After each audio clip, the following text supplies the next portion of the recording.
Finally is step 3, which is the practical application of all the theory behind building appropriate lesson plans and unit plans for skill acquisition and understanding. This includes the teacher gaining an understanding of where the students are at in terms of skill acquisition. So for example, let's say in week 3, 9.5, the students seem to be struggling with media or need more time to gain greater understanding of media application in sports and skill acquisition. There is no harm in extending the media content over 2 weeks and basically pushing everything down 1 week.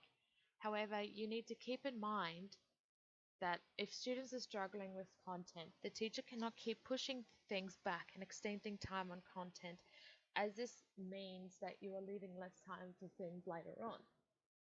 This could mean that you need to revisit the unit of work the following year, making less time for application, and basically it creates a domino effect where students are left behind in knowledge.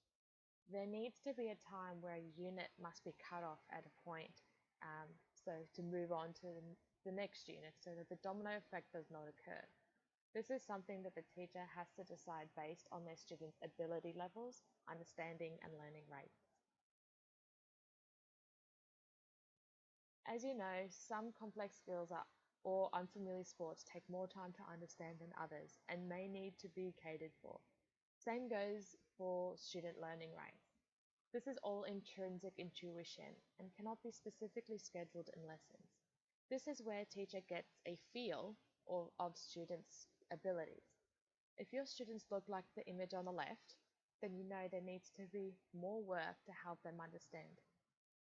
However, if they look like the image on the right and seem to understand the concepts, then little input is needed and moving on to something new is within reach.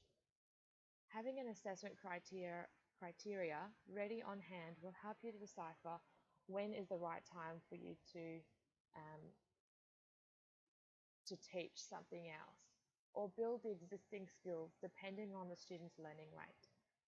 Modified games and games for understanding is a great way to assess students' learning and practical application. Questioning and reasoning is also helpful when understanding students' levels of achievement and where they need some teacher guidance and influence.